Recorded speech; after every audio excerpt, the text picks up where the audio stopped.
Vamos lá. Estamos ao vivo. Queridos companheiros e companheiras, hoje nós vamos ter uma conversa com 4 personalidades muito especiais desse país. Muitas vezes eles vivem no submundo do noticiário porque nem sempre aparecem, ou às vezes aparecem quando um pobre é atropelado nesse país. Eu estou aqui com o companheiro Luiz Henrique, companheiro de extraordinária competência política, que é da Coordenação Nacional do Movimento Nacional dos Catadores de Materiais Recicláveis. Sabe, companheiro que eu tive a sorte de participar de muitas reuniões com ele quando era presidente da República. Estou aqui também com a companheira Claudete Costa, do Rio de Janeiro, que é presidente também da Unicatadores, uma cooperativa de catadores. Estou aqui também com um companheiro, sabe, de uma cidade muito especial, de um estado muito especial, que é o companheiro Vanilson Torres. Ele é da coordenação do Movimento Nacional da População em Situação de Rua. E também estou aqui com a companheira Jéssica Teixeira, de Minas Gerais, também da coordenação do Movimento Nacional de População em Situação de Rua. São 4 pessoas, como eu disse, muito especiais. Pessoas que dedicam a vida tentando sobreviver, sabe, todo santo dia, ou seja, trabalha o dia inteiro para garantir o pão de cada dia, e aqueles que não conseguem trabalhar, que estão em situação de rua, ou seja, fazem um esforço imenso, maior ainda para poder ter o que comer todo dia, e ainda tentar conquistar o mínimo de respeito, de decência da sociedade brasileira. A primeira pergunta, Luiz Henrique, vai para você. A primeira pergunta é a seguinte: Luiz Henrique, nesse tempo de coronavírus, como é que está a vida, sabe, dos catadores de materiais recicláveis? Como é que está o trabalho? Como é que está a situação de moradia? Como é que você está se cuidando para sobreviver? Eu tenho aqui, Luiz Henrique, uma relação de todas as coisas que nós fizemos quando eu estava na presidência. Ficou mudo, presidente. Não entendi. Não, estamos ouvindo, Cláudio, nós estamos ouvindo. Eu tenho aqui todas as relações das coisas que nós fizemos quando eu estava na presidência, mas eu não vou citar as coisas que nós fizemos. Eu quero que vocês falem como é que está a vida dos catadores de materiais reciclados agora, e depois eu quero ouvir como é que está a situação dos companheiros e companheiras que vivem em situação de rua. Então, Luiz Henrique, você com a palavra, querido. Bom, primeiro, bom dia, presidente, bom dia aos companheiros aqui, companheiras que estamos aí na live, né? Bom dia a todos aí que estão nos assistindo aí, de maneira especial os catadores espalhados pelo país, né? E também os meus companheiros aqui que diretamente estão comigo aí, nas lutas aqui em BH, e também da Asmari, uma associação que eu pertenço. Na realidade, eu vou tentar sintetizar um pouco, até porque a Claudete também vai dar um pouco esse panorama, falar um pouco, aí a gente vai tentar dividir as falas, né, nesse sentido, porque a Claudete representa aí a Unicatadores, que é uma central de cooperativas aí do Movimento Nacional dos Catadores, e vai poder dar uma contribuição também para ver se a gente divide o tempo e seja um pouco fiel aí. Deixa eu falar, você não tem que dividir tempo coisa nenhuma. Você tem que falar, sabe, a tua experiência, e depois a Claudete fala da experiência dela. Vai, não tem divisão de tempo. Você tem o tempo que você quiser. Quando você tiver 5 minutos, eu vou dizer que está 5 minutos. Não fala isso que eu vou longe, hein? Vai longe. Fiquei sem som, eu não estou... Vamos lá. Vamos lá, presidente. Na realidade, a sociedade foi impactada como um todo, mas nós não queremos ser o coitadinho. Percebemos que quem foi mais prejudicado nesse momento foi os catadores. Porque a nossa categoria lida diretamente ouvindo com o resíduo, né? E aí as pessoas estão de quarentena em casa, mas estão consumindo, né? E aí essas embalagens, esses materiais, seja plástico, alumínio, metal, papelão, tudo que passa pelas mãos das pessoas que estão em casa, vai parar nas cooperativas, né?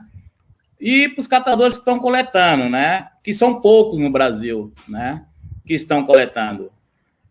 Só para dar um pouco um cenário, indo para o lugar assim, que estão mais crítico a situação, né? Depois a Claudete fala do Rio. Por exemplo, Manaus, nós tivemos aí 20 catadores com Covid, né? Isso é assustador para nós, né? Lá em Manaus. E aí, esses 20 são os catadores que estavam nas cooperativas e nas associações. As famílias deles também estão todas também com Covid, então muita gente, né, com Covid lá em Manaus, né? E aí a gente vai um pouco para a situação dos catadores, né? Continuando em Manaus, para a gente pegar um pouco uma amostragem por região, para dar um pouco o cenário, né? Lá a prefeitura está pagando um auxílio lá, ajudando, né? Com auxílio de um auxílio lá de 2 parcelas de R$300, né? Nós tivemos aí 50% dos catadores que conseguiram receber aí essa primeira parcela. Então, a lógica do auxílio lá das prefeituras e dos governos aí que estão, com uma certa forma, com as medidas compensatórias, estão na mesma linha do governo federal, né? Então, lá pagou a primeira parcela, 50% dos catadores receberam, né? Em relação ao governo do estado, não tem nada ainda de concreto. Em relação ao auxílio emergencial do governo federal, somente 50% dos catadores acessaram o auxílio. Os outros estão pegando consultando periodicamente, e aí o sistema só dá em análise. Então, a região norte, só para ter um pouco essa região mais lá, da região norte, pegando um pouco Manaus, tá dessa forma, né? A gente vai um pouquinho mais para ali, conversa um pouco com os companheiros lá do Ceará, que aí pega um pouco mais o Nordeste, né? E aí, especificamente, Fortaleza, né? Nós estamos com 10 catadores com Covid, né? E aí tem todos os familiares. A situação da relação com a prefeitura não é muito pior, que não tem nenhum tipo de apoio ainda com a prefeitura lá em Fortaleza. Tem promessas, né, de auxílios aí baseado nos programas de governo de alimentação que ainda não chegou. O governo também estadual não está apoiando com nada específico, está fazendo uma promessa de apoiar com Vale Gás lá, né? E pior que lá é muito pior. Lá um cenário, pelo menos, 90% dos catadores receberam o auxílio emergencial do governo, né? E as cooperativas estão todas fechadas, né? E aí, voltando aqui um pouco aqui mais para perto, aqui a gente vai para Brasília, né? Que aí um pouco houve algumas iniciativas importantes aí do Poder Público e da SLU, que está dando algum tipo de apoio para os catadores, mas somente 40% dos catadores receberam o auxílio emergencial. Tem 40% dos catadores que não receberam auxílio emergencial, então também é uma situação complicada.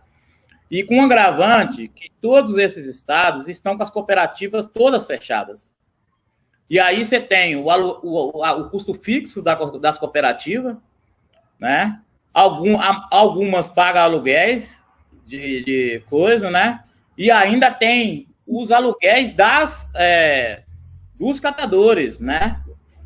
Ontem a gente estava fazendo uma conversa com a companheira de Brasília, nós estamos com 20% dos catadores que pagam aluguel e que estão com problema consultando as centrais para ver como que ajuda a pagar os aluguéis, porque eles estão pedindo as casas que não estão pagando.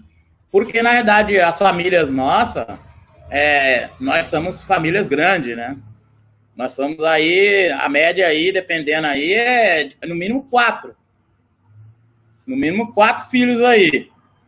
Que a galera tenha. Eu acho que essa lógica agora vem mudando, né?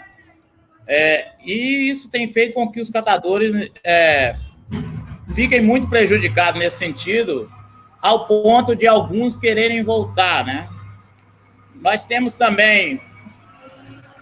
Peço desculpa aí que passou um caminhão aqui na porta fazendo uma bagunça. Nós temos um desafio, porque também não existe uma diretriz no nosso país, um pouco do ponto de vista de condução das ações para enfrentamento da crise, e isso impacta também nos municípios brasileiros, né? Nós temos aí, cada município pensa de uma forma de enfrentamento da crise e uma forma também de atuar em relação aos resíduos da cidade brasileira e dos municípios. Alguns acham que tem que parar tudo, a coleta dos recicláveis não tem que continuar. Outros acham que tem que continuar e colocar o resíduo de quarentena, mas as cooperativas do país nenhuma tem um espaço suficiente para acumular esse resíduo e deixar de quarentena. E outros acham também que as cooperativas têm que cumprir. As cooperativas não querem, algumas cooperativas não querem trabalhar por causa do risco eminente, mas o que acontece? São obrigadas a trabalhar por causa de contrato que tem com as prefeituras, que que tem medição para pagamento, né? E aí seria uma quebra de contrato e as cooperativas perderiam esse contrato de prestação de serviço. Então, realmente está uma confusão enorme que tem feito com que os catadores fiquem um pouco perdidos nesse cenário. Mas o que o movimento tem feito? Tem feito muito diálogo com diversos setores, né? Entre eles a ABS, Ministério Público, a Defensoria Pública da União, Defensoria dos Estados, buscando estar tendo um diálogo mais próximo dos gestores públicos para encontrar saída para avançar em alguma transição aí desse processo. E nós temos muita preocupação que, dada essa ineficiência de condução das ações para combater a pandemia, em relação aos resíduos, está aparecendo muita alternativa nova, né? Ou seja, nós temos uma facilidade no nosso país de copiar lá de fora aquilo que é ruim. Luiz Henrique, é o seguinte, vamos deixar para você apresentar a alternativa nova no outro bloco aqui. Excelente. Você vai ouvir o companheiro Vanilson, que é do Rio Grande do Norte. Eu ia perguntar para a companheira Jéssica, mas a Jéssica é de Minas Gerais também, então eu vou perguntar para o companheiro do Nordeste. Vanilson, é o seguinte, nesse tempo de coronavírus, como é que está a vida de vocês que estão organizando e também dos companheiros que vivem nas ruas, sabe, desse país e do Brasil inteiro? Você que é o coordenador, sabe, do movimento nacional, sabe, conta como é que está a situação no Rio Grande do Sul e no Brasil. Então, bom dia a todos e todas, bom dia a Claudete, bom dia a companheira Jéssica, bom dia ao Luiz Henrique, bom dia Lula, bom dia a todos e todas que estão acompanhando essa live, né? Bom dia também, especialmente para a população em situação de rua do Brasil, para a população em situação de rua que tem nos abrigos aqui em Natal, em todos os abrigos do Brasil, seja de acolhimento ou de isolamento, especialmente para os companheiros e companheiras que estão nos abrigos Petrópolis aqui em Natal, no abrigo Santos Reis aqui em Natal, no abrigo Celestino Pimentel aqui em Natal e também no Centro Pop de Natal. Tá uma luta muito difícil, né? Porque já tínhamos uma luta muito difícil, né, Lula? Muito antes da pandemia. Ela se estende ou ela se aumenta durante a pandemia, por quê? Porque ao sair a Covid, ou aparecer a Covid no Brasil e no mundo, em Natal, falando aqui especialmente de Natal, os grupos, né, que fazem trabalho com a Pop Rua nas ruas de Natal durante a fala legítima, que é o Fica em Casa, alguns grupos deixaram de fazer esses trabalhos nas ruas. É lógico que várias populações são atingidas, né? Creio que todas as populações são atingidas, não há uma mais atingida do que a outra. Creio que todas as populações, inclusive as que têm casa nesse momento, estão sendo atingidas por essa Covid-19, né? E aí a Pop Rua não ia ficar diferente, não ia deixar de ser atingida nesse momento. Então os grupos deixaram de fazer esse trabalho nas ruas. Nós, de movimento, todos sabemos que lutamos políticas públicas estruturantes, desde o seu nascimento. O movimento hoje está em 19 estados. Ele luta por políticas públicas estruturantes de moradia, trabalho, emprego e renda. Mas, em todos os estados que o movimento está, ele começa a fazer campanha de solidariedade para que a Pop Rua não sofra só com a Covid-19, mas que ela possa também não padecer ou morrer de fome pela ausência desses serviços. Então, o Movimento Nacional ele luta em todos os estados com essas campanhas, está com essas campanhas. Aqui em Natal, e na Grande Natal, nós estamos com a campanha A Solidariedade Não Pode Entrar em Quarentena, é o nome da nossa campanha, onde há 2 meses estamos levando essas alimentações, água potável, máscara, álcool em gel, insumos informativos, insumos para a população em situação de rua. E aí um detalhe que pode entrar no outro bloco, mas é importante dizer agora, muitas pessoas domiciliadas nesse momento estão indo para as ruas atrás de um prato de comida. Natal, ela tinha somente um centro próprio, um albergue. Após a pandemia, abriu-se 2 abrigos, né? 3 abrigos com o centro próprio, o prédio que era meu albergue, que era o prédio do albergue. Abriu-se as 2 escolas e o prédio centro próprio. Há 15 dias atrás, há uma semana atrás, conseguimos abrir o abrigo Petrópolis, que vai servir enquanto triagem, né? Conseguimos uma parceria com o Conselho Municipal de Assistência Social, com a DPU, DPS, Ampiúa, aqui do RN, com os apoiadores e apoiadoras que estão aqui na luta, e conseguimos abrir esse espaço para triagem, né? Onde a Pop Rua passará pela triagem lá, ficará 14 dias e será encaminhada para os outros abrigos. A luta está muito difícil, por quê? Porque no país, infelizmente, nós não temos uma política de moradia para a população em situação de rua, e isso se faz necessário e mostrou agora na pandemia que era importante termos uma política de moradia, de trabalho, emprego e renda.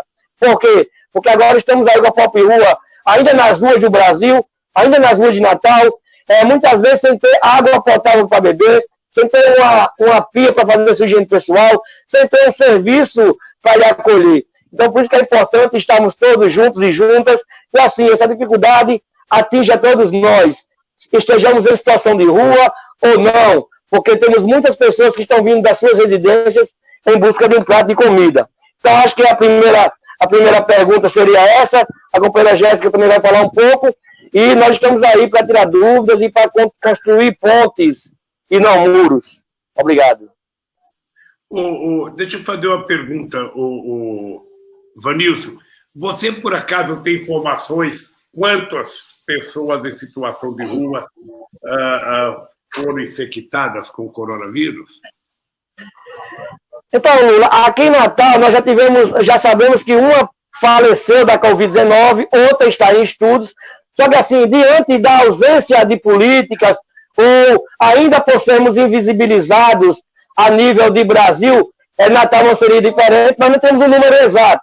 Inclusive, a gente está buscando, junto ao Ministério da Saúde, que haja um protocolo quanto à população em situação de rua, que realmente a gente não temos números. Ouvimos falar na mídia, em São Paulo, que tinha cerca de 60 pessoas ontem, os Médicos Sem Fronteiras estavam fazendo trabalho lá, onde possíveis infectados foram detectados, porém, não há um número exato no Brasil. E isso dificulta muito a luta do Movimento Nacional da População em Situação de Rua, da Pop Rua em si, porque essa doença é desconhecida, e a Pop Rua ela não tem esse conhecimento, não tem acesso à mídia, então fica mais difícil fazer esse controle, fazer essa prevenção. Mas nós, enquanto movimento, estamos nessa busca, né, com informativos sobre a Covid-19, sobre o movimento, e buscando, junto aos órgãos locais e nacionais, perspectivas de termos protocolos, tanto no Ministério da Cidadania, quanto no Ministério da Saúde, para que essa própria rua ela seja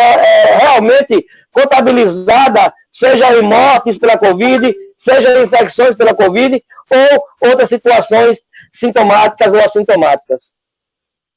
Vanilson, depois nós vamos continuar com a companheira Jéssica. Eu agora queria ouvir a companheira Claudete, que ela é também da Unicatadores. Claudete, como é que está sendo tratada a cooperativa dos catadores de materiais recicláveis pelo prefeito, pelo governo do estado, pelo governo federal? Se vocês estão recebendo ajuda, e como é que vocês estão fazendo para trabalhar, ou vocês estão todo mundo, sabe, isolado? Então, presidente, primeiramente eu quero passar um grande beijo para o senhor em nome de todas as catadoras e catadores a nível de Brasil, né, das 26 estados mais a capital, né, que não eles vão me enforcar depois que eu não passar essa mensagem. E aí eu entro na pauta da pergunta a qual o senhor me fez, né? Eu estou presidente da Unicatadores, que é a Federação de Catadores e Catadoras a nível de Brasil, né? Faço parte do Movimento Nacional dos Catadores, também levantando a bandeira, representando os catadores e catadoras aqui no estado do Rio de Janeiro, que são 92 municípios do estado do Rio de Janeiro, né? Nesse momento tão precário, de tanta dificuldade que a população brasileira, o Brasil e o mundo, né, está passando, aqui no Rio de Janeiro a coisa está muito complicada, porque a gente tem um prefeito que é totalmente ao oposto de tudo aquilo que leva dignidade para a sociedade. A gente tem um governador que até o dia de hoje, desde que assumiu o cargo, a gente também não conseguiu uma linha de possibilidade de ter um diálogo de construção para políticas públicas para a categoria aqui. E a gente tem um presidente que, infelizmente, a nível de Brasil, nunca quis saber do que se respeita à socialidade, para a social, principalmente para aqueles que são vulneráveis na ponta, trabalhadores autônomos do campo, da cidade, como nós, né, uma população em toda dentro desse país.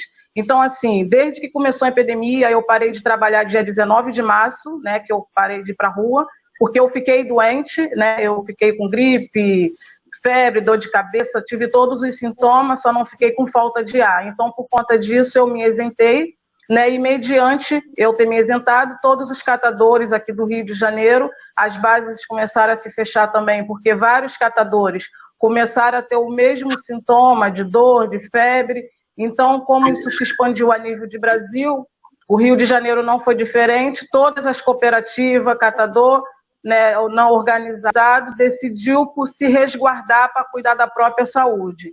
Mas a gente achou que isso ia levar uma semana, no mínimo 2, né?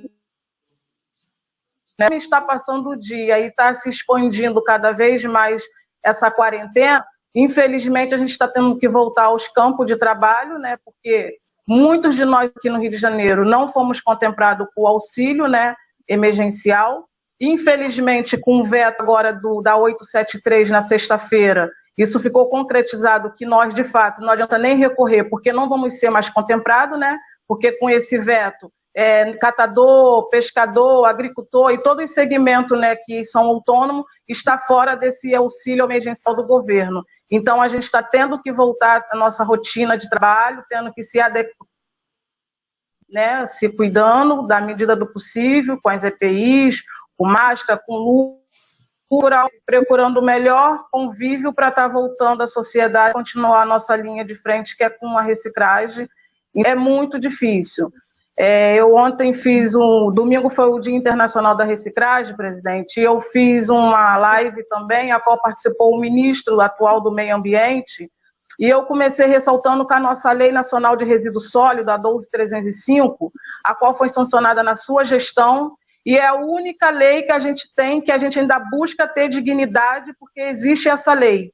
Que não existisse essa lei, a gente estaria derrotado de vez, porque, infelizmente, tudo aquilo que foi construído baseado na Lei Nacional de Resíduo Sólido, a gente, infelizmente, perdemos todos os campos de apoio. Não tem mais investimento para as cooperativas, para as associações. Com isso, nesse momento tão difícil que nós, catadores e catadoras, estamos passando, a gente vê que realmente tem que ter investimento para nossas bases, para nossas centrais, para nossas cooperativas, para a gente, de fato, nesses momentos de crise, a gente ter estrutura de se manter enquanto cidadãos que movimentamos mais de 100% da cadeia econômica desse país. E nesse momento de tanta dificuldade, a gente, infelizmente, estamos tendo que viver de vaquinha solidária, dependendo das pessoas ser solidárias para poder estar ajudando nesse momento tão difícil. Teve sorte aqui no Rio, né, por conta da corona. 2 semanas seguidas, a gente já perdeu catadores e catadoras de material reciclável com a corona.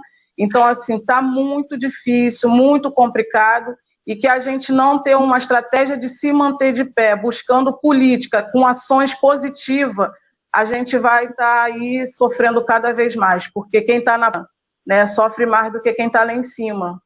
E eu costumo sempre dizer nas minhas oportunidades de fala que o teu governo ele foi positivo porque o senhor sentava com a população para poder políticas públicas de acordo com a necessidade da população a qual vive dentro desse país chamado Brasil. Então, por isso deu tanto certo o teu governo, né? Porque o senhor sabe na pele o que é passar uma fome, sabe na pele o que é sentir uma sede, sabe na pele o que é viver de um salário mínimo, porque a sua mãe assim, né, criou você e os seus irmãos, né? Então, quem sabe da dificuldade é quem passou. Então, eu creio que por isso o teu governo foi tão positivo para nós, homens e mulheres, negros, favelados, morador em situação de rua e todo outro segmento da classe trabalhadora dentro desse país. Então, assim, está complicado, mas a gente está aqui para poder lutar e fazer virar esse jogo. Claudete, uma perguntinha só. O prefeito do Rio de Janeiro não tem ajudado vocês?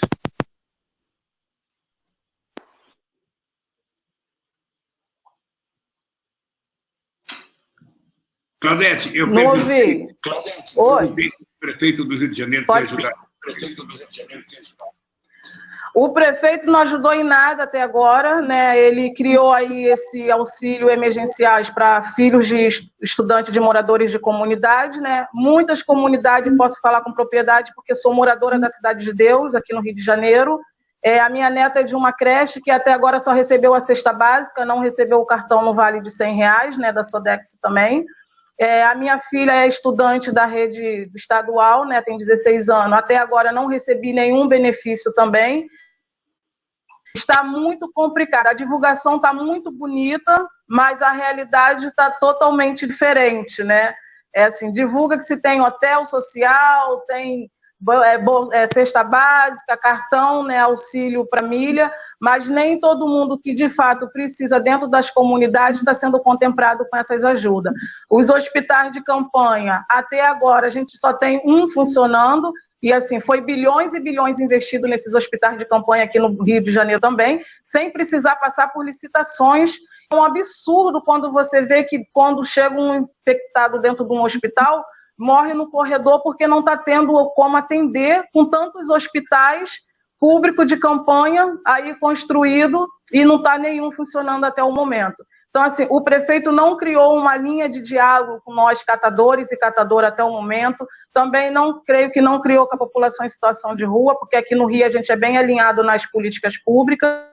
Está muito difícil mesmo. O governador, volto a dizer, até também um momento, não tem nenhuma linha de diálogo também, não procurou a categoria para sentar, para ver como que a gente pode construir. Então, assim, fica cada vez mais complicado nos estados, quando a gente não tem o poder público voltado para esse momento tão difícil, olhar para a população e sentar com a população para a gente construir qual é a linha de frente mais viável nesse momento para que todo mundo seja contemplado e todo mundo tenha a mesma oportunidade de atendimento de igualdade, né? Então, assim, o projeto é muito bonito no papel, a prática e a realidade é totalmente diferente, né? A gente gosta de ver a prática e isso não está acontecendo.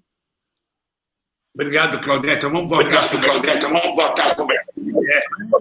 Mulher mineira, nossa querida companheira Jéssica, que ela é também da coordenação do Movimento Nacional de População em Situação de Rua. Jéssica, além de perguntar como é que está a situação em Minas Gerais, você mora em Minas Gerais mesmo?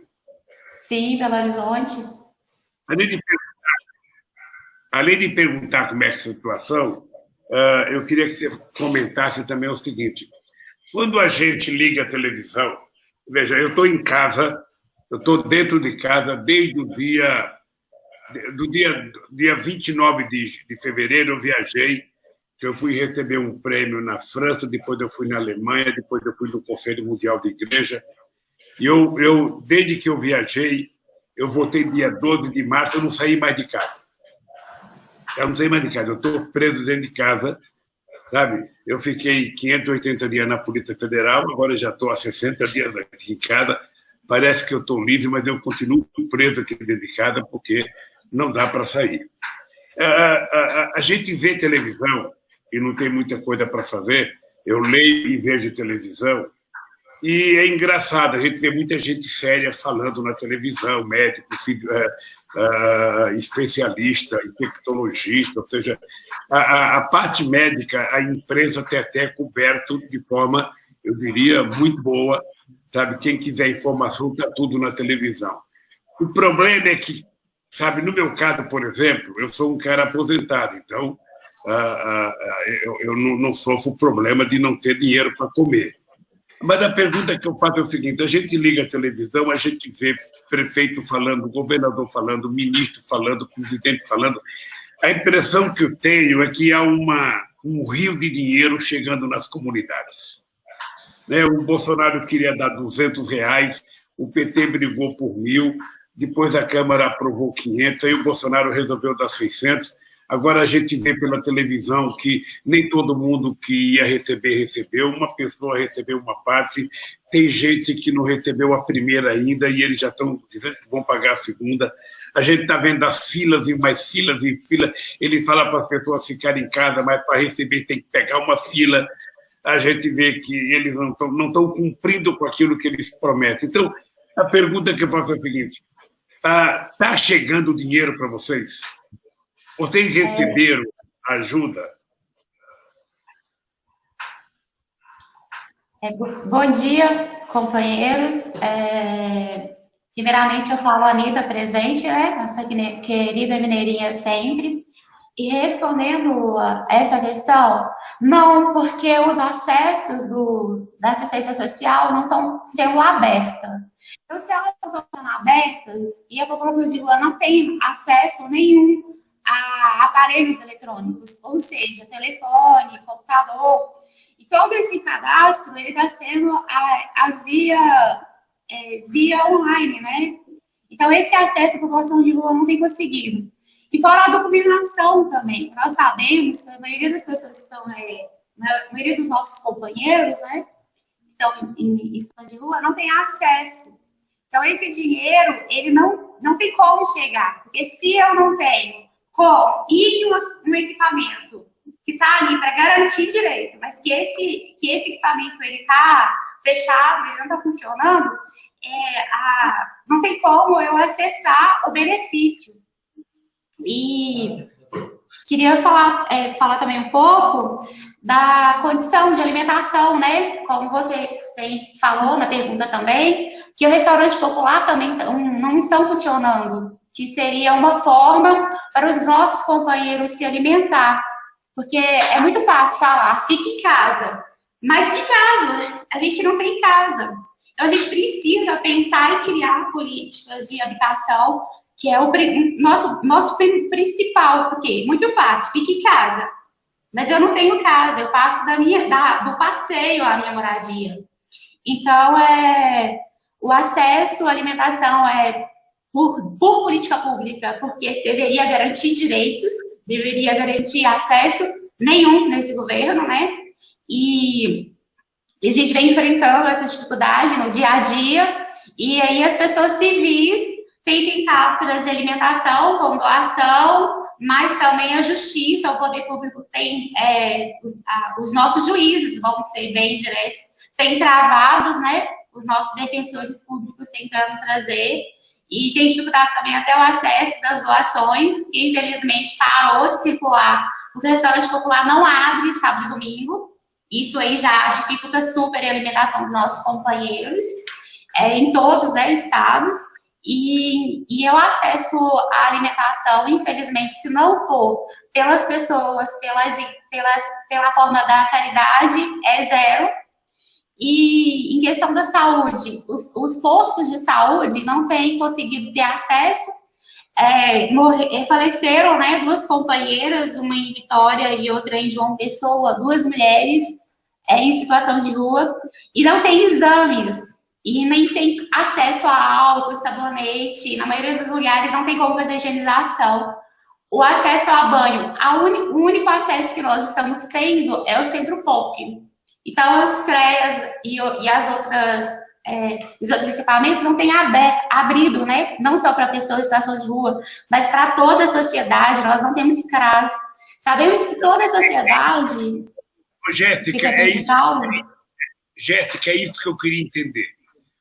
Todo dia tem propaganda pedindo para a gente ficar em casa, fique em casa, fique em casa, fique em casa, fique em casa. Ora, como é que quem mora na rua vai ficar em casa? Eles estão dando hotel, eles estão garantindo que a pessoa tenha algum hotel que possa ficar, algum abrigo ou não? Não em todos os municípios, né? Porque Minas Gerais ela é muito ampla. Em Belo Horizonte foram 100 vagas. A gente sabe que nossos recolhimentos aqui não tem vaga para todas as pessoas. E existe sempre uma fila de espera. E nós temos 9.060 pessoas em situação de rua em Belo Horizonte, fora nas outras cidades, né? Então, eu fico pensando, como um abrigo, que abrigo também não é moradia, não tenho o direito de abrir minha geladeira e pegar um alimento, nem cozinhar, né? Nós batemos sempre na tecla da moradia primeiro, como movimento nacional da população de rua.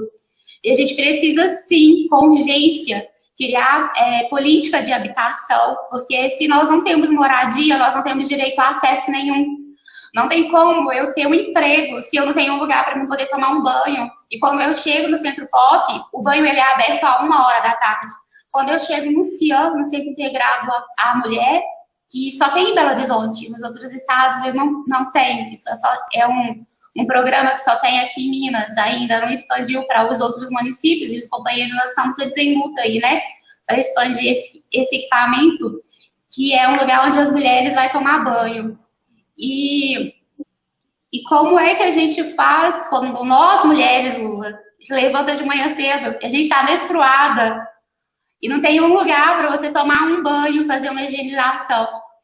Como é que a gente não vai pegar essa epidemia, que em Belo Horizonte foi encontrado vírus em vários lugares, na estação, no bueiro? Então, como é que a gente está imune a pegar essa doença se a gente não tem um local adequado para fazer uma higienização? A gente fala que tem que hidratar. Hidratar como se a gente não tem acesso à água? A gente não tem acesso à água nem para beber. Quando a gente chega nos hospitais, onde os equipamentos que eram para poder servir, para nos servir, né, para poder, que se é público, seria público. Muito pelo contrário, a gente recebe fechada de porta, a gente não tem como entrar no lugar para poder lavar uma mão, e somos, às vezes, humilhados mesmo, né? Humilhados 24 horas pelo sistema, sem garantia nenhuma de direito. Jéssica, não foi construído banheiros para as pessoas em situação de rua, não foi banheiros químicos, lavatório. Aqui em Belo Horizonte foi instalado algumas pias, mas não é a realidade de todas as cidades mineiras, né? Em todas as cidades, de todos os nossos companheiros, né? E o acesso também é muito escasso, são muito pouco. Como eu falei, a gente tem 9.060 pessoas em situação de rua. Uma pia não dá para tomar um banho e fazer uma higienização. E no início mesmo da pandemia, nós ficamos extremamente desassistidos, porque não tinha local nenhum, todas as lojas fechadas, todos os equipamentos fechados, Centro Pop fechado, o CREA, que é o único lugar que a gente tem para, se existe, né, de equipamento para se fazer higienização. Então, assim, é muito escasso. Infelizmente, não são todas as cidades que têm pessoas em situação de rua, que existe também Centro Pop e Centro Integrado à Mulher. Isso também é um dificultador. Apesar que o equipamento ajuda, mas não é a solução. A solução é moradia, porque todos nós temos direito a ter a moradia. É um direito. Que desde quando o Brasil foi imigrado, foi nos tirado. Deixa eu fazer uma pergunta. Né, Lula? A pergunta é o seguinte: aqui em São Paulo, a gente percebe que a população de rua aumentou muito. Inclusive, uma coisa que a gente não via há muito tempo, pelo menos quando eu era governo, a gente não via mais aqui em São Paulo, era mulher com criança na rua. Eu fazia tempo que eu não via criança pedindo esmola. Agora, aqui em São Paulo, me parece que aumentou por volta de 50% a quantidade de gente na rua depois do golpe. Em Minas Gerais, você tem sentido que tem crescido muito as pessoas na rua? Sim, aumentou muito. E aqui ainda tem a dolorosa retirada compulsória das crianças da mãe e dos pais, né? Então, nós não temos direito ao acesso a ser família, porque quando chega aqui, em vez de pensar em construir política de direitos a ser mãe, a ser pai, as nossas políticas retiram nossos filhos de nós. Retira mesmo, a gente não tem... você vai para um abrigo, mas chega lá, é retirada nossas crianças, em vez de pensar. Por isso que a gente sempre fala, e eu torno a falar, que se tivesse a moradia, essas coisas não aconteceriam, entendeu? Porque nem direito a ser mãe, uma mulher que está em situação de rua, ela tem. E ninguém vai para a rua porque simplesmente acordou e eu quero ir para a rua. Se eu vou para a rua é porque eu perdi o emprego, é porque eu estou com problema de saúde, né? Ou eu tô...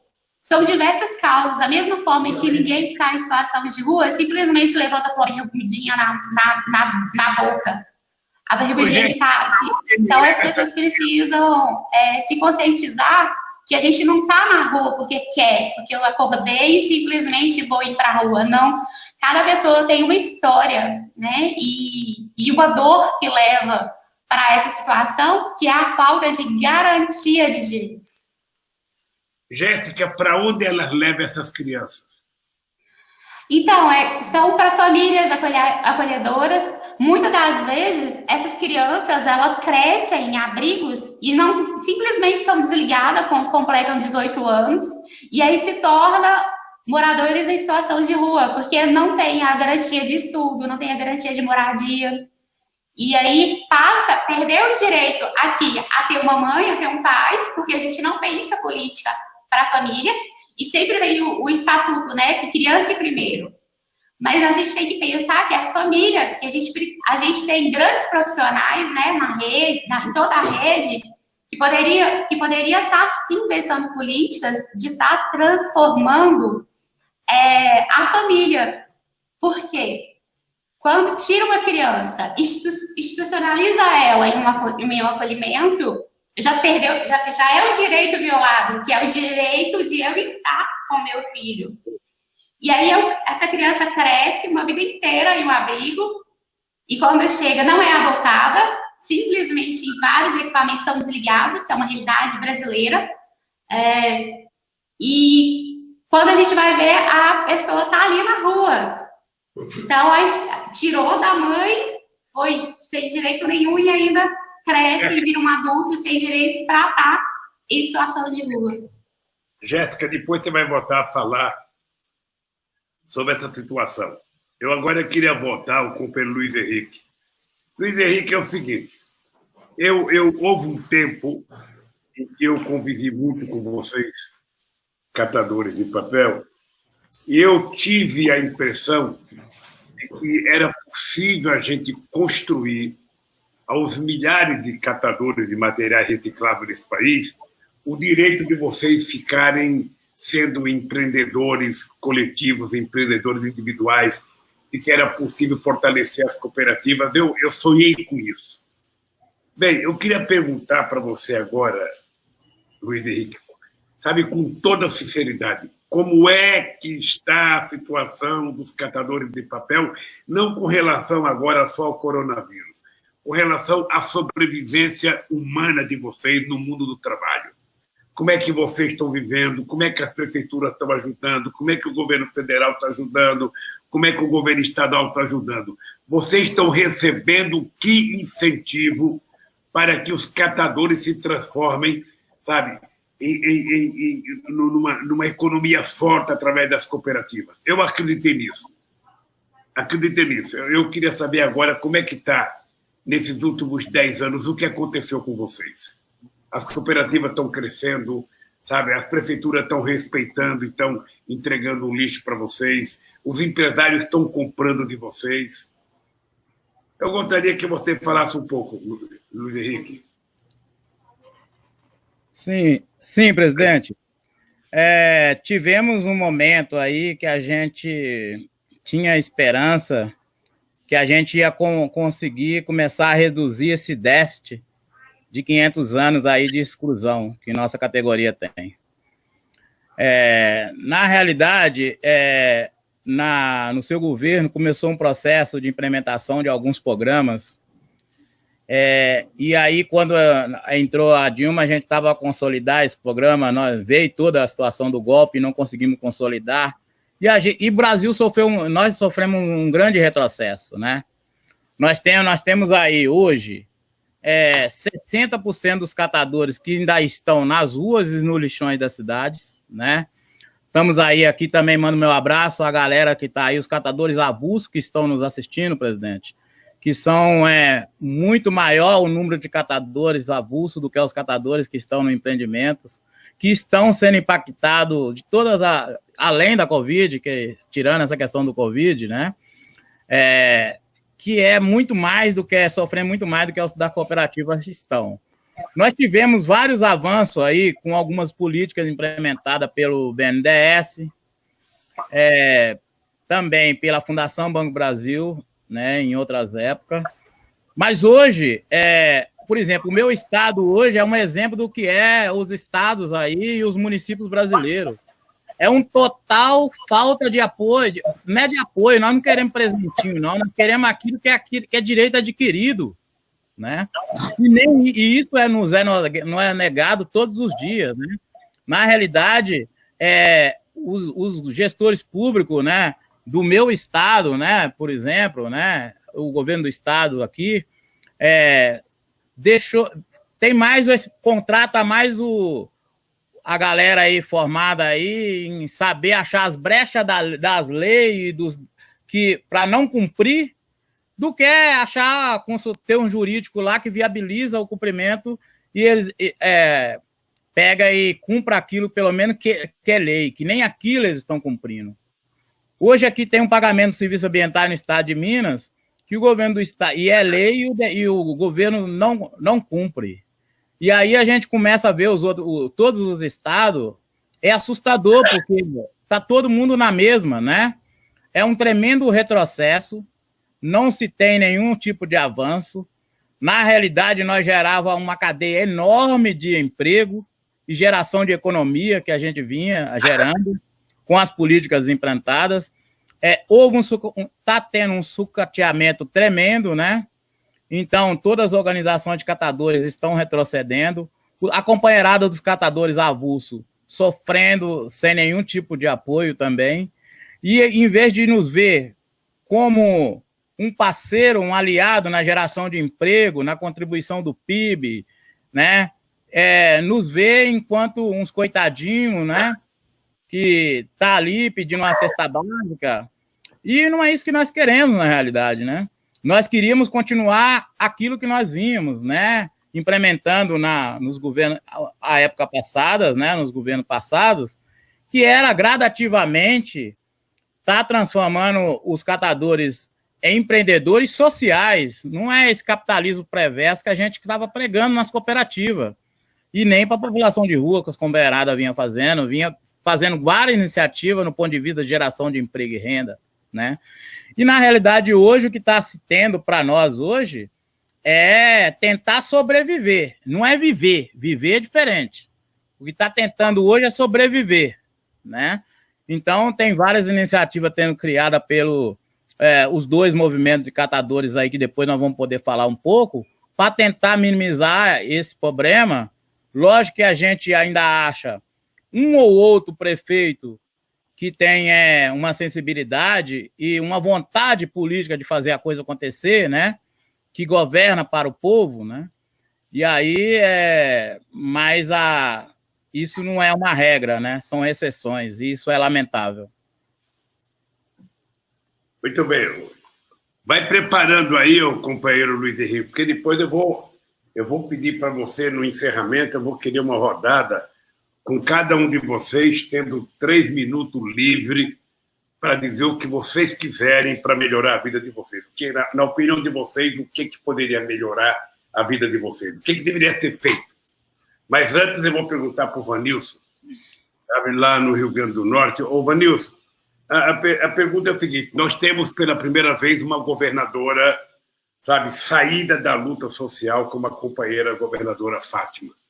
Eu não sei se ela já teve contato com vocês, se ela já recebeu vocês, mas a Fátima sabe dos compromissos dela no tratamento da situação do povo em situação de rua, dos catadores de material reciclado. A pergunta que eu faço é o seguinte: como é que os setores médios da sociedade tratam vocês, sabe, quando estão na rua? Vocês são respeitados, o poder público atende vocês? Como é a situação? A partir da tua visão. E também eu queria saber se aí no...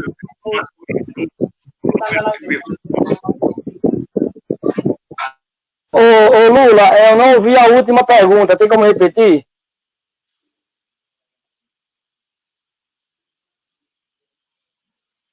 O quê? Vanilson, você está ouvindo agora? Estou ouvindo. A Fátima foi eleita faz um ano. A Fátima é uma companheira que tem compromisso.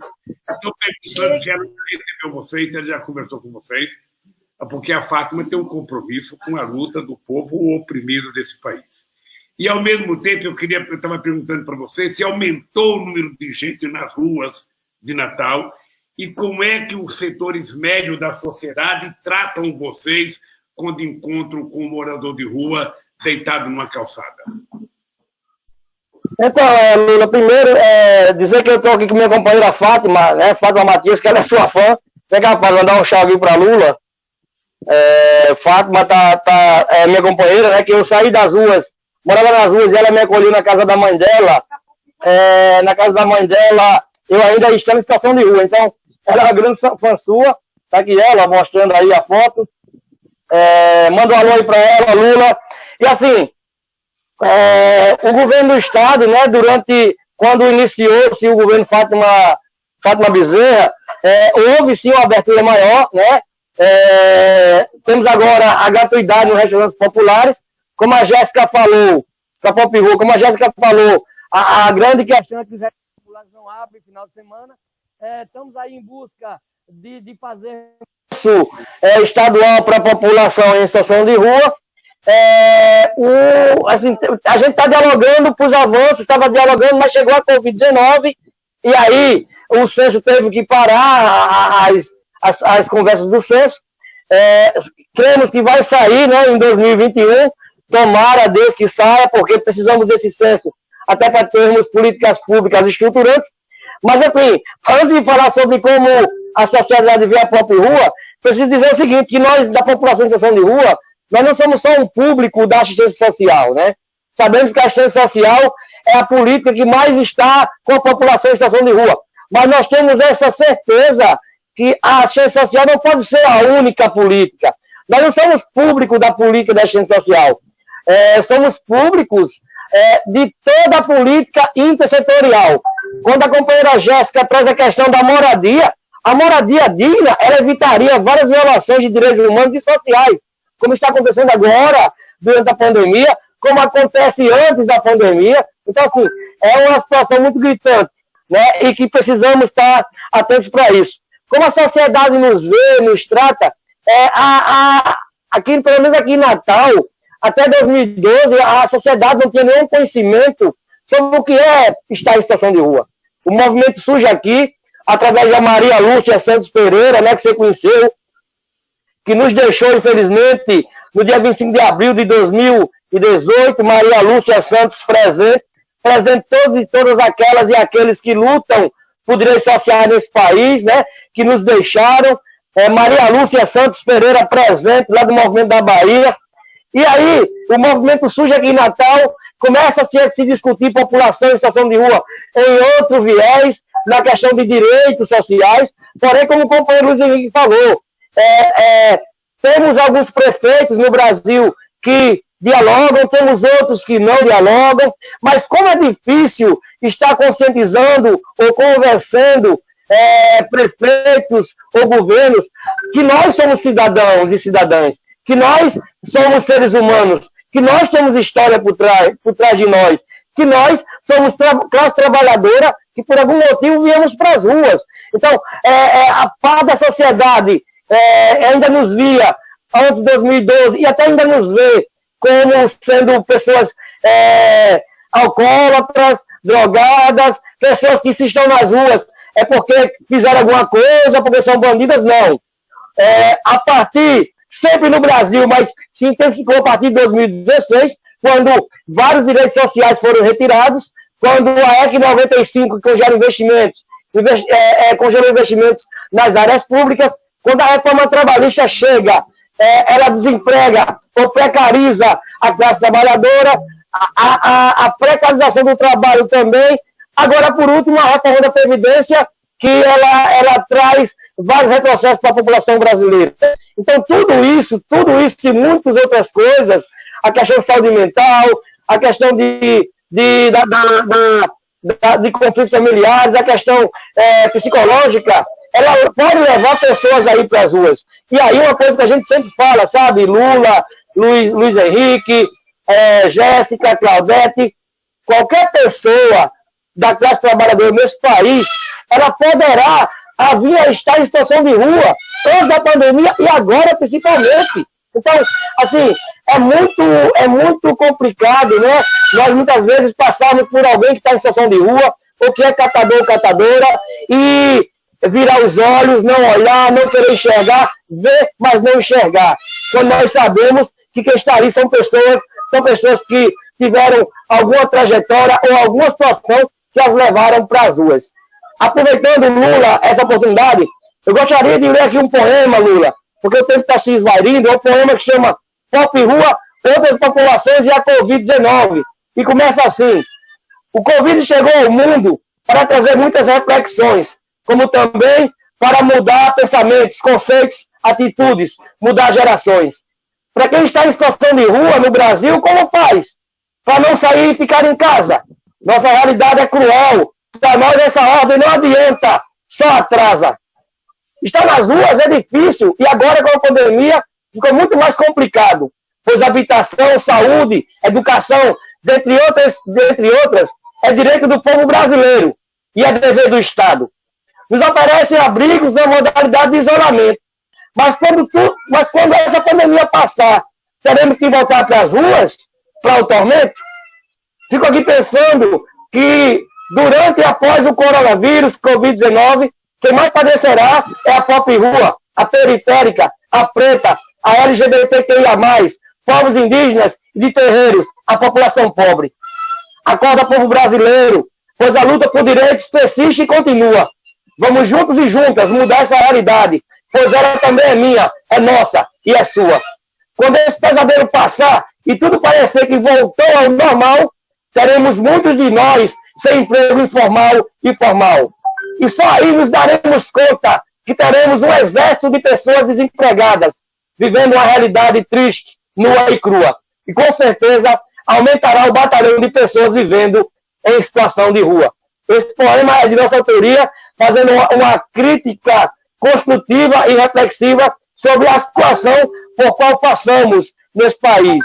Então, assim, são esses fatos, esses fatores e muitos outros, né? A questão da higiene pessoal nas ruas, que nós não temos acesso a lavanderias, nós não temos acesso nem ao menos à água potável.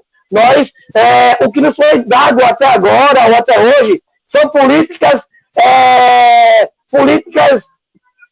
protetivas, entre aspas, mas subjetivas, sem o alcance de trazer a dignidade. Porque quando eu fico no limbo da assistência para a saúde, e quando não há política de moradia, de trabalho, emprego e renda, com certeza a exclusão tende a aumentar, as violações tendem a aumentar, e com certeza essa população ela não conseguirá sair das ruas se não houver políticas públicas sérias nesse país. Agora, nesse período, torna-se mais difícil, porque vários retrocessos eu já trouxe aqui.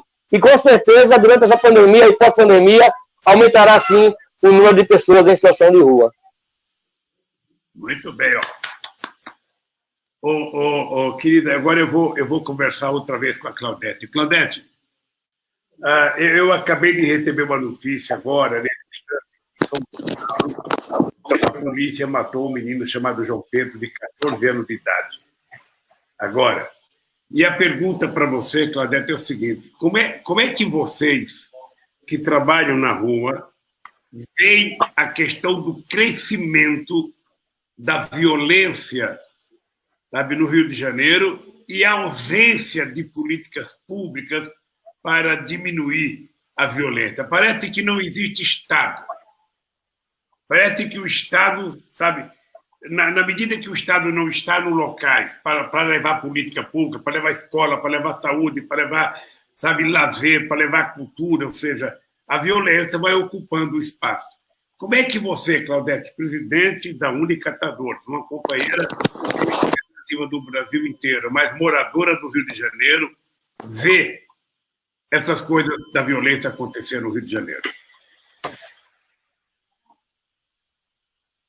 Então, presidente Lula, para nós aqui do Rio é muito complicada essa questão de falta de políticas para nós, principalmente, né, negros e negras, e que vive na excluidade dessa sociedade, né? Por exemplo, os catadores em situação de rua, né, eu posso falar com toda a propriedade, a gente antes tinha, né, sofria muita discriminação, preconceito, né? Então a gente teve uma melhoria com o teu governo, que foi o avanço de estrutura para nós trabalhar com dignidade. Pós perder tudo isso novamente, a gente volta à linha da exclusão e do preconceito novamente. Lá no centro da cidade, onde eu trabalho enquanto catadora, um pouco mais complicado, porque agora se criou um órgão que é lá para presente, centro presente, a qual eu creio que o senhor deve ter o conhecimento desses órgãos aqui no Rio, e que atua de maneira super exclusiva, né? Assim, quando tem um catador em situação de rua, tem alguma denúncia de algum lojista, que aquele catador não pode fazer a triagem do material ali, vem toda uma operação, recolhe todo o material do catador, que já está ali triando, carrinho, que é o seu instrumento de trabalho. Então, isso mostra a total, né, exclusão dentro de um país, né, e a total violência humana para o trabalhador e trabalhadora. Como moradora de uma comunidade, a gente tem sofrido muito a questão das operações que vem tendo, né, constantemente, porque antigamente tinha dias e horas para operação. Por exemplo, essa semana já teve operação 2 dias seguidos, né? Hoje ainda não, mas daqui a pouco pode começar a operação. E aí as operações agora estão assim, uma coisa de filme de Rambo, né? Porque tem helicóptero, né? A granada que cai do alto para baixo, as abordagens super agressivas, sem, sabe, diálogo muitas das vezes, real identificação de quem é, né, a pessoa que está sendo abordada. Então, assim, esse caos de violência, né, em meio à violência, para nós aqui no Rio de Janeiro, principalmente para nós trabalhadores e moradores de comunidade, está cada vez mais precário. Já era uma realidade do passado, né, a gente teve um pouco de avanço, mas agora a gente volta de novo ao retrocesso de tudo que, né, teve como avanço lá atrás, e aí a gente volta a viver de novo a dura realidade do dia a dia. Para você ter noção, eu tenho um filho de 25 anos que é negro.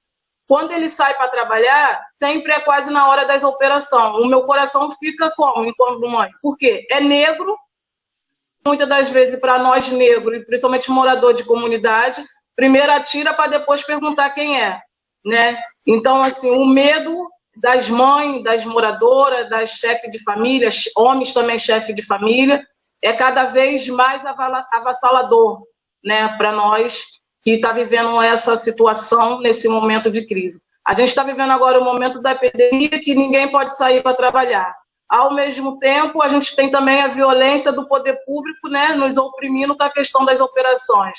Então, assim, a gente está cercado, né, entre 4 paredes, sem ter para onde correr, né? Assim, infelizmente, está muito difícil viver, né, não por conta da epidemia, mas também por conta das perdas de políticas públicas voltadas para a categoria, para a população, para uma sociedade dentro do nosso país. Agora vamos ouvir... Obrigado, viu, Claudete? Agora vamos ouvir a companheira Jéssica. Jéssica, eu queria fazer uma pergunta seguinte. Eu estava vendo uma nota aqui, que foi uma nota de repúdio, feita por um conjunto de entidades, contra a rede hoteleira, porque foi perguntado para um senhor Ricardo Ronan, teria dito sobre a questão da ocupação de hotéis pelos moradores de rua. E ele disse que morador de rua é muito complicado, você tem que colocar em albergue. Não sei se hotéis irão recebê-los. Ou seja, ele dá uma demonstração de que morador de rua não tem o direito, sabe, de morar em hotel. Como é que você vê o comportamento de um cidadão como esse?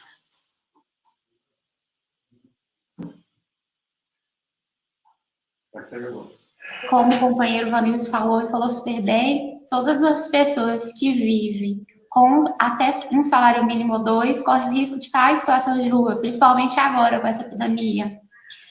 E se você vai entrar no supermercado, você é barrado. Se você vai entrar em qualquer lugar, nós somos barrados, né? E a gente tem esse grande enfrentamento de ter oportunidades mesmo de estar em hotel. Hotel resolveria minimamente como abrigo, mas eu torno a falar que para resolver mesmo é moradia digna.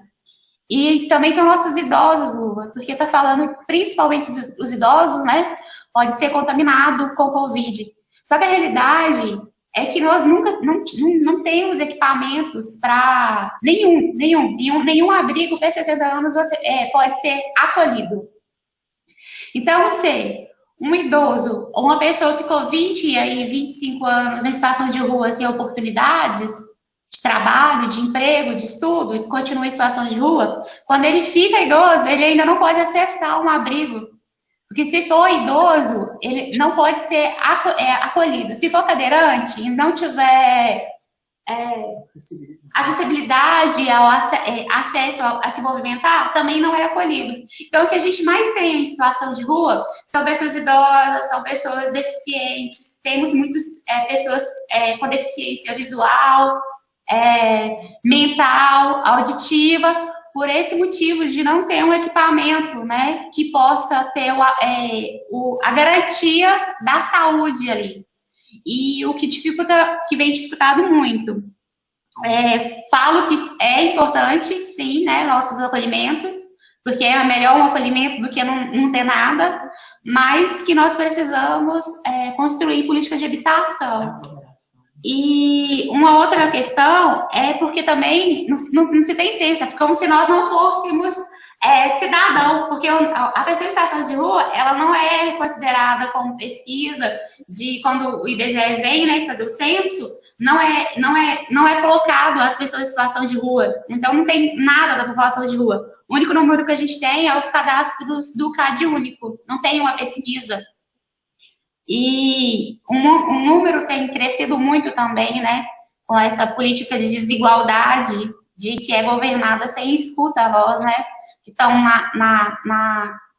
embaixo, que vive mesmo. Então, nós temos aí aumentou muito o número de 2012, 2015, tinha bem menos pessoas em situação de rua do que no atual momento. De 2012 para cá, o número só vem aumentado. Meus queridos companheiros, olha, nós já estamos há 1h08 aqui. Eu queria agora conversar com vocês o seguinte: faz de conta que eu não estou aqui. Eu queria começar com a Claudete, conversar com a mulher, porque eu conversei com o homem, as outras inserções. Eu queria começar com a Claudete. Claudete, faz de conta que você está na frente do prefeito, você está na frente do governador e você está na frente do presidente da República. Você está na frente. Tá? Eu vou repetir. Faz de conta que vocês estão na frente de todo o estado de vocês, do prefeito da cidade de vocês e do presidente da República. E você, Claudete, você, Vanilson, você, Luiz Henrique, você, Claudete, terão o tempo, sabe, 3 ou 4 minutos. Quando der 3 minutos, eu vou levar 3 ou 4 minutos. Vocês terão de 3 a 4 minutos para dizer o que vocês quiserem para as autoridades desse país. Ou seja, então, eu vou abrir agora com você, Claudete. Você está na frente do ela, você está na frente do seu governador, você está na frente do presidente da República, e você vai dizer o que precisa ser feito para você ser tratada com dignidade. A palavra é faz de conta que eu não estou aqui. Então, primeiramente... Está você sozinha. Tá, ok. Primeiramente, eu vou falar para o presidente da República. Entendi. Primeiramente, eu falaria para o presidente da República que tem que ter investimento dentro do município e dos estados onde eu moro para a gente poder ter uma boa economia e uma circulação de um trabalho decente. Passar para o governador para ele repassar tudo aquilo que foi investido dentro do estado do Rio de Janeiro para a prefeitura, o que diz respeito a ela, no caso, enquanto catadora de material reciclável, para as políticas voltadas para a cadeia produtiva da reciclagem. Porque a gente sabe que tem um governo que libera o federal, a gente sabe que tem o estadual, que tem a Secretaria do Meio Ambiente nos estados, onde concentra, e a prefeitura centra para poder articular e negociar como que a gente vai montar as políticas voltadas para o nosso segmento. Então, eu acho que tem que ter as três esferas junto, falando a mesma língua, para que junto senta com os catadores na ponta, para a gente construir junto qual é a melhor alternativa e ação para se construir política dentro do município e dentro do estado do Rio de Janeiro, que no nosso caso seria estrutura para os galpões que estão sucateados, catadores em situação de rua avulso, galpões com todos os equipamentos de estrutura de fato, todo um suporte para a gente poder ter autonomia de fazer a própria gestão dos nossos próprios empreendimentos sem precisar de terceiros falar em nosso nome. Então a gente precisava de investimento financeiramente, porque infelizmente para qualquer empreendimento que não tem investimento, a gente não tem como fazer um bom trabalho, a gente não pular e nem caminhar de cabeça erguida.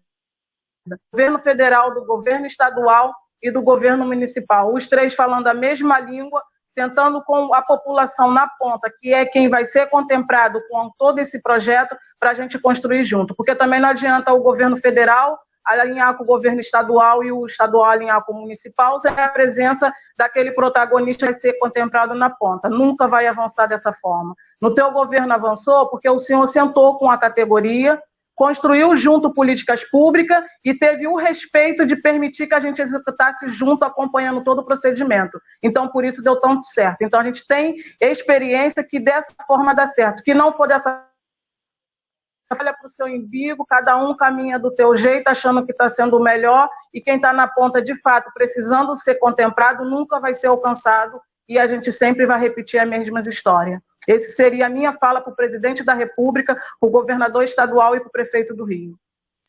E você não iria pedir para ele pagar os R$600 para você poder ficar em casa? Poder ficar em casa? Oi? Não entendi. Você não iria reivindicar para eles pagarem para os catadores R$600? Para os catadores R$600? Então, que a gente tivesse com estrutura e bem organizado com os investimentos que deveria ter dentro dos nossos empreendimentos, nesse momento de crise a qual a gente está vivenciando a nível de Brasil, de mundo e de país, a gente teria o mínimo de dignidade porque a gente teria estrutura através do nosso próprio trabalho para estar se mantendo. Como a gente não está se mantendo, a gente precisa, infelizmente, desse auxílio que não todos foram contemplados, e como que se vive também com R$600 sendo pai e mãe de família. Então, é uma política muito desigual e que não bate na ponta, né? Não é a matemática perfeita para poder estar defendendo a população e falar em uma nação brasileira enquanto um representante da estante maior lá em cima, enquanto um presidente da República. Obrigado, Claudete. Vanilson, agora é você, Vanilson. Você está na frente do presidente, na parte do prefeito. Você que é poeta, que fala grosso, esquenta que eu estou aqui e diga para eles o que eles têm que fazer para melhorar a vida das pessoas que estão em situação de rua. Então, primeiro dizer ao presidente que ele tem que revogar, ao presidente junto com o Congresso, revogar a EC 95, que congelou investimentos nas áreas sociais. E aí, inclusive, tirou 20 bilhões só em 2019 da saúde. E para dizer a ele que o SUS ele é muito importante. Muitas vezes o SUS não é valorizado, mas o SUS está mostrando aí para a população brasileira o quanto ele é importante no contexto de pandemia ou em outros contextos também. Eu também faço parte do Conselho Nacional de Saúde, né, onde nós estamos lá enquanto movimento Pop Rua, e só quem está lá dentro para saber as lutas que a gente enfrenta. E também dizer para o Bolsonaro que ele é presidente de cerca de 210 milhões de brasileiros e brasileiras. Não somente de quem votou nele, né? Não somente de 57 milhões. Que ele cria um plano emergencial a nível de Brasil, mas que principalmente ele leva a sério, principalmente ele enfrenta a pandemia, ele enfrenta essa pandemia, inclusive respeitando a letalidade dela. Porque quando ele fala que é uma gripezinha, que é um resfriadozinho, quando ele fala que 70% vai ser contaminado, que não tem jeito, ele está trazendo para o povo brasileiro, aqueles que não têm acesso à informação, que isso é uma gripezinha, que isso é um resfriadozinho, e isso é muito perigoso num país continental como o nosso. Que ele também ele possa estar assumindo a responsabilidade. Né? Eu vi agora que o Pazuello, que é o novo ministro da Saúde, mudou o protocolo de combate à Covid. Né? Nós sabemos que muito bem que coisa boa não vem por aí. Talvez venha a questão da cloroquina em massa. E isso é um perigo quando não há estudos científicos que comprovem a eficaz, a certeza de que terá resultados positivos, né? E assim, dizer que num país como o Brasil, quando não se leva a sério a classe trabalhadora, o seu povo, certamente a história mesmo se encarregará de colocar na lata do lixo desse país. Então, que possa se ter seriedade governando. Aproveitando sobre o auxílio emergencial, Lula, é interessante demais falar sobre isso, porque o que nós percebemos enquanto população em situação de rua é que quem está no Cade Único, quem está no Bolsa Família, tiveram até facilidade de conseguir receber. O Ministério a Caixa disse, não, quem está no Bolsa Família, no Cade Único, não se precisa se preocupar, está tudo garantido. Não. Cerca de 700 famílias no RN deixaram de receber, mesmo estando no Bolsa Família, estando no Cade Único, por algumas condicionalidades. Se vamos para nível de Brasil, milhares ou milhões de pessoas não conseguiram receber por causa dessas condicionalidades. Quando vai para a Pop Rua, a questão é muito mais complexa. Aquela população que não está no Cade Único ou no Bolsa Família, que é a Pop Rua, ela nem conseguiu se cadastrar, conseguiu, pelo que a companheira Jéssica já trouxe, por questões de tecnologia, por questões de internet, por questões de ter o celular. Então, assim, é muito complexo quando se pensa uma política de cima para baixo, onde altamente desorganizada, que nós percebemos, inclusive, que a gente fica pensando se não foi feita para que haja aglomeração ou para que haja contaminação. Estou terminando, depois dá outro copo. E aí, para os prefeitos das capitais, para os governadores, por que vocês não, prefeitos e governadores, para a população em situação de rua, que também são catadores e vice-versa, por que vocês não fazem parcerias com as empresas que prestam serviço a vocês? Porque a pandemia vai passar e a classe trabalhadora e a própria rua vai aumentar. Por que não fazer parcerias para que essas empresas contratem essa população que é altamente trabalhadora, que tem profissão? Pensem nisso, façam parcerias e tragam o trabalho e renda para essa população. Porque o trabalho e renda também pode gerar uma moradia. E aí, é importante dizer que a pandemia vai passar, sabe, pessoal? E aí, é preciso que os estados e municípios tenham políticas definitivas pós-pandemia. Para a própria rua, de habitação, de aluguel social, de auxílio moradia, trabalho, emprego e renda, pois uma das duas, uma ou outra, irão proporcionar, com certeza, a saída das ruas. Ainda tem tempo, Lula? 1 minuto? 1 minuto?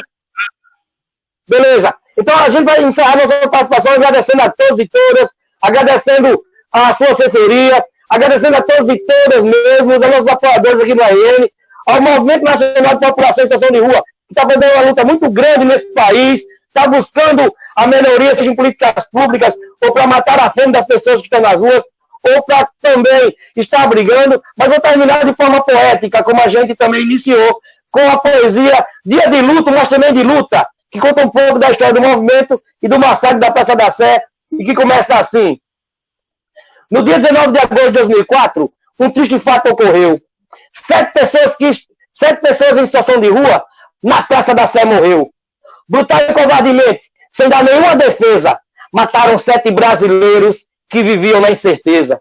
Na incerteza de um dia que ainda ia raiar, mas vieram os meliantes para suas vidas ceifar. Após aquela macabra noite, algo começou a mudar. Surgiu um movimento de rua por seus direitos lutar. Começou em 2 estados, São Paulo e Minas Gerais. Hoje estamos em 19, na luta por direitos sociais. Mas não pense que é fácil O massacre continua quando é negado direitos à população de rua. Alguns estados conquistaram o direito à saúde, trabalho e até habitação. Porém, em outros lugares, inclusive em Natal, é negado até dormir no chão. Por isso, sigamos na luta, porque nesse país nada é de graça. Se não temos moradia, vamos ocupando as marquises, os viadutos, as praças. Dia 19 de agosto é o dia de luto e de luta do povo da rua. Nós não vamos nos calar jamais. Nossa luta continua. E continuará enquanto houver pessoas em situação de rua. Quero agradecer novamente aos companheiros e companheiras aqui do Rio Grande do Norte, que estão numa luta tremenda do Brasil e do mundo. Porque existe população em situação de rua, não só no Brasil, e sim no mundo. Obrigado a todos e todas. Sigamos na luta, sigamos nas resistências. Todas as vidas importam. Nossas vidas importam. Muito bem, Vanilson. Luiz Henrique, agora é você.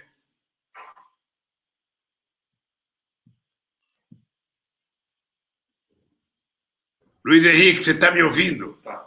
Estou, companheiro. Estava com o microfone fechado. Agora é hora de você falar para o Bolsonaro, falar para o governador do estado, falar para o prefeito, falar para o presidente da República, tudo o que você quer, meu caro. E tudo que você acha que pode resolver o problema dos catadores de materiais reciclados. Você falava grosso comigo, vê se fala grosso com eles agora. Na realidade, eu não sei se eu vou falar para ele ou vou falar para a galera que está nos ouvindo, para ver como vamos nos juntar as forças para nossas vozes soar, ter um eco maior. Primeiramente, companheiro, eu gostaria de agradecer, né, e parabenizá-lo, né, pela sua luta, né, pelo seu compromisso demonstrado com a nossa causa, né, dos catadores e da população de rua, em todos os anos, né, desde que entrou para a presidência da República e até anterior a ela, né. Queria aqui deixar aqui um abraço que mandaram para você, a companheirada aí do ORES, o Observatório da Reciclagem, inclusive, que manda um abraço, que acompanha a sua luta e soma a ela. Também os catadores avulsos e organizados que estão aí perseverando, né? E aí gostaria de ressaltar que, em meio a toda essa dificuldade, nós ainda, dado todo o investimento que foi feito nos anos aí históricos do governo do PT, nós temos muita cooperativa que está trabalhando e cumprindo as regras da OMS, né? E aí estão dando um exemplo aí, lógico que precisa de uma série de investimentos nas outras cooperativas para a gente chegar a esse patamar, e eu queria deixar aqui a minha saudação e o abraço a essas cooperativas que estão conseguindo fazer isso, servindo de referência para os outros que estão vindo. Também gostaria de dizer aí que nós temos aí um desafio enorme, né? As eleições municipais vão ser definidoras aí para medir nossa capacidade de mobilizar a sociedade para a retomada das ações aí para a reconstrução do nosso país. E isso não pode ficar só na mão da direita. Então, na realidade, nós temos um desafio enorme, né? De dialogar não só para dentro, para a nossa militância, mas também com os milhões de pessoas aí que estão satisfeitos com esse governo. Então, deveria deixar aqui nosso desejo e nosso compromisso de somar com essa luta com todos do país, né? Seja de direita, seja de centro, de esquerda, mas tem que estar querendo um projeto de país, né? Eu acho que é impossível a gente ter as galera de direita somando a nossa luta, mas eu acredito que as de centro virão. A partir de um diálogo que nós construímos aí, que traz todas essas pessoas para cá. Lógico que nós temos no nosso meio muitas pessoas que destilam veneno no canto da boca, né? Que pega e faz com que essa aproximação nossa seja difícil, impossível. Toda vez que abre a boca é para atacar o PT, é para não sei o que o PT. Então, nosso desafio é enorme, né? Nós temos que ter um saco muito grande para aguentar todas essas pancadas e aí cumprir esse papel que é de reconstrução aí, dessa contribuição para a reconstrução do país. Queria também ressaltar aqui que nós falamos, nas falas todas nossas, aparece muito a questão, tanto nós catadores quanto população de rua, aparece muito quando a gente fala da assistência social, mas realmente, quando chega no prefeito, ele sempre joga para assistência social, né? E aí, muitas das vezes, a assistência social é vista como uma forma pejorativa. Gostaria de dizer aqui que a gente deixa nosso abraço aqui às assistências sociais, né? Que está sempre junto com nós, rompendo barreiras institucionais para estar junto com nós na luta, né? E na pessoa da Maíra Colares aí, secretária municipal, a gente deixa todo o nosso abraço a essas secretárias de assistência social. Nós temos feito um grande esforço aí, no sentido de criar algumas iniciativas, né? Para a gente tentar sobreviver minimamente aí nesse momento, dado a ineficiência... Estou com dificuldades na conexão. Tente outra vez em alguns instantes. Dificuldade desses recursos chegarem nas nossas categorias. Então, nós temos feito algumas campanhas, tanto a população de rua como os catadores. Eu gostaria de falar aqui um pouco da campanha dos catadores. É lógico que os companheiros vão falar um pouco aí dessas ações da população de rua. Nós criamos uma campanha que ela tem o objetivo de trazer uma ajuda emergencial mínima para os catadores do Brasil todo, né? E essa ajuda a gente está buscando aí a solidariedade da população brasileira e também doação de empresas, né? Atualmente a gente conseguiu já arrecadar aí 872 mil reais, né? Especificamente exato, 872.946 mil reais. E esses recursos estão chegando na companheirada. O critério é aquele que não está recebendo nenhum tipo de ajuda. E aí, lógico que aquele que está recebendo também está numa situação lascada também, porque o que chega é pouco. E aí o desafio nosso é enorme, porque tem muita campanha rolando de vários segmentos, né? Mas lógico que a gente conta aí com todos que estão ouvindo e possam divulgar a nossa campanha, né? Para fazer com que a gente atenda o maior número possível de catadores organizados e avulsos. O site da nossa campanha é solidariedade-aos-catadores.com.br, né? E a gente conta com todos que estão ouvindo. E também aqui fazendo uma menção aí, presidente, no país aí a gente está tendo uma grata surpresa, porque mesmo nesse momento difícil, a gente tem as bancadas aí de esquerda enfrentando toda a dificuldade de diálogo, né? Um exemplo aqui é Minas Gerais, que a gente tem aqui um governador que é muito assim próximo ao estilo Bolsonaro, né? E semelhante. E aí essas bancadas não têm também medido esforço aí, lógico que tem esbarrado aí na decisão de governo.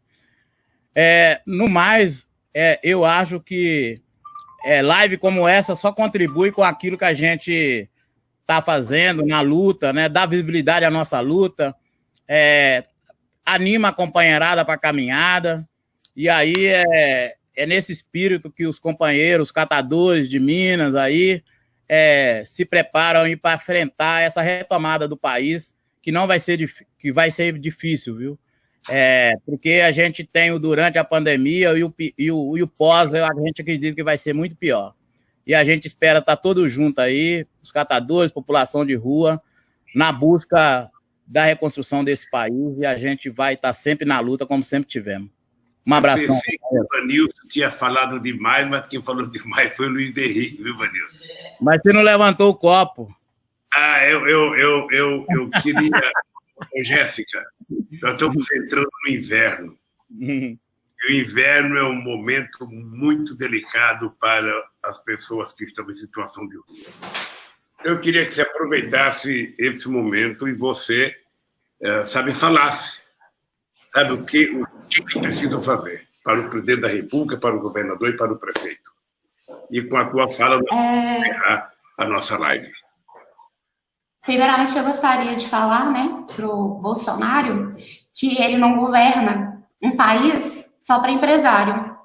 Que a partir do momento que ele está ali, mesmo sabendo que não foi eleito por 90% dos brasileiros, ele está ali. E a partir do momento que ele pega um papel de liderança, ele tem que cumprir com o papel social dele. E eu quero falar também para os secretários, todos os secretários, de habitação, de cultura, de assistência social, de saúde, que pessoas em situação de rua e pessoas em vulnerabilidade é responsabilidade de todo um conjunto. E, infelizmente, nesse governo, vocês não têm feito como os nossos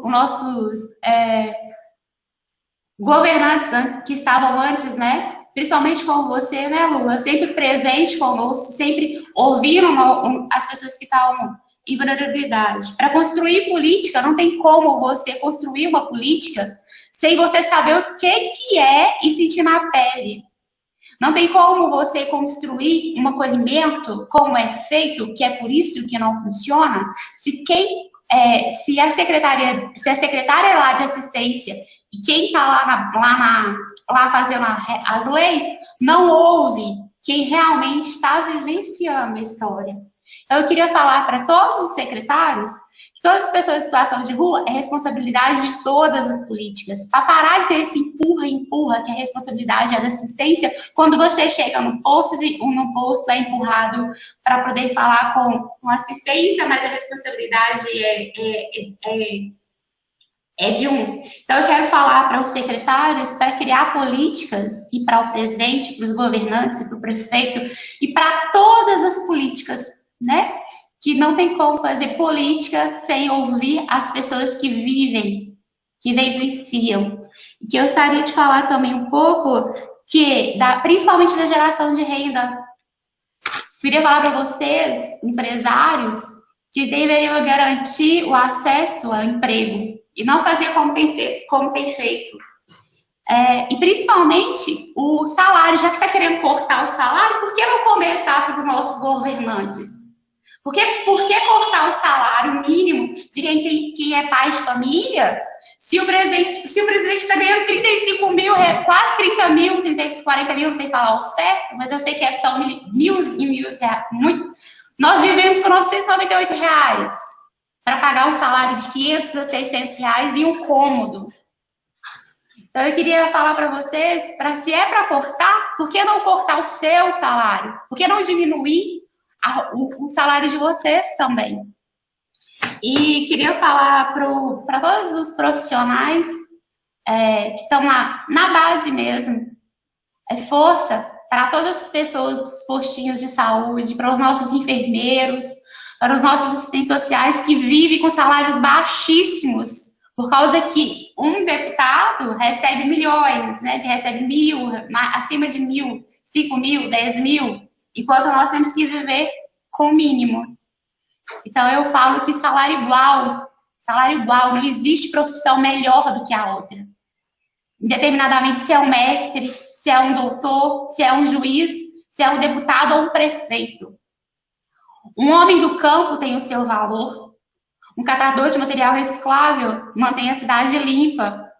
A empregada doméstica mantém seu lar limpo. Então, eu sonho muito, muito com salário igual, porque só assim todos vão ter acesso à moradia, acesso à cultura, acesso ao lazer, e todos os benefícios que temos que ter. A escravidão, ela ainda não acabou, nós precisamos sim continuar lutando, né? Eu costumo falar, Lula, que a escravidão trocou de nome, mas continua sempre aí, porque nós não temos condições de ter uma alimentação de qualidade.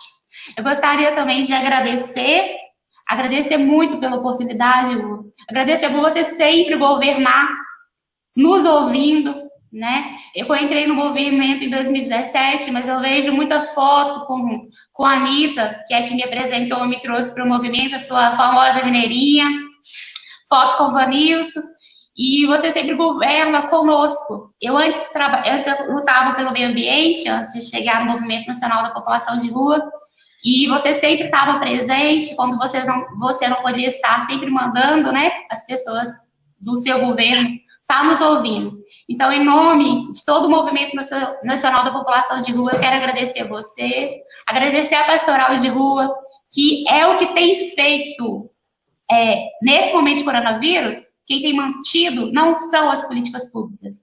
Queria falar também para a secretária Maíra, da Assistência Social, que, nesse momento, a gente precisa garantir políticas públicas.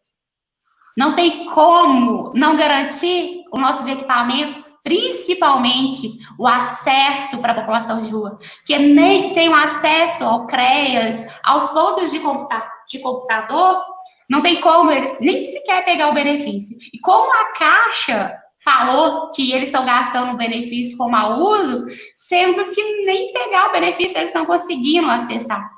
Então, eu gostaria de deixar esse recado também e agradecer muito a toda a sociedade civil, a cada um que está saindo ali da sua casa, fazendo o papel das políticas públicas que deveriam estar abertas para poder estar ali, para que as pessoas em situação de rua possam acessar. Quero falar moradia digna, sempre. Gratidão, Lula.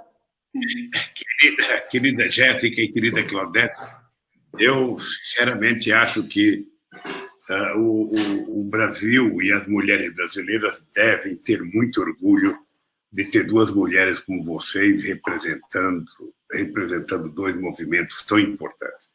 Movimentos que às vezes não são valorizados, movimentos que às vezes não são compreendidos. Nem sempre uma pessoa que está na rua é tratada com respeito, nem sempre uma pessoa que está com carrinho, catando papel, é tratada com respeito.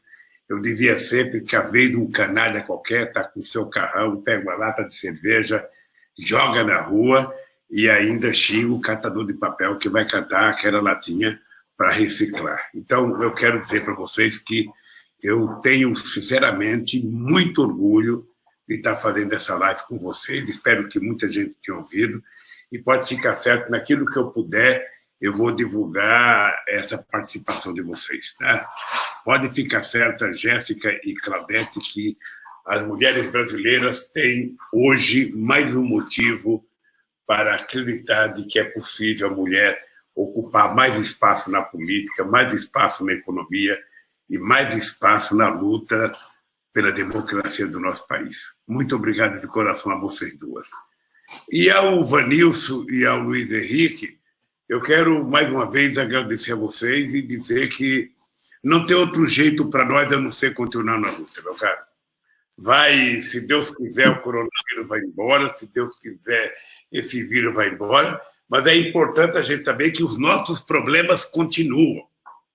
Os nossos vírus são outros vírus também.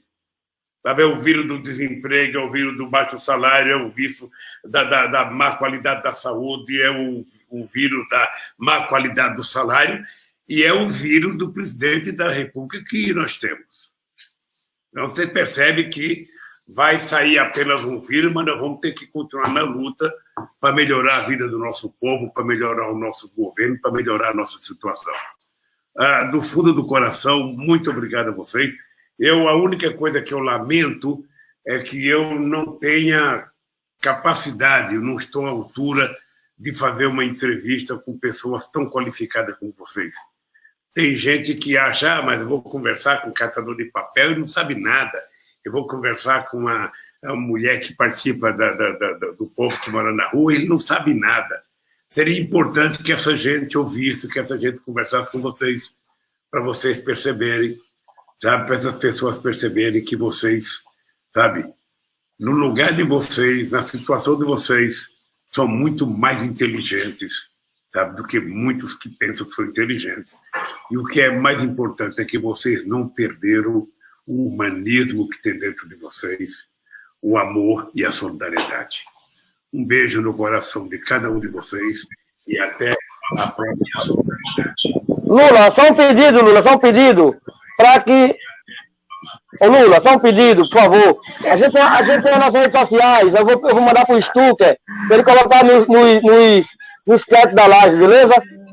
Tá bom. Para colocar da campanha da solidariedade não pode entrar em quarentena. Muito obrigado. Tá bom, um abraço, querido. Um abraço. De cometa rasante, brilho constante, meus erros mais distantes, de roupa elegante. Eu vou pra rua, a vida é um instante. Eu vou pra rua, a vida é um instante. Cometa rasante, brilho constante, meus erros mais distantes, de roupa elegante. Eu vou pra rua, a vida é um instante. Eu vou pra rua, a vida é um instante.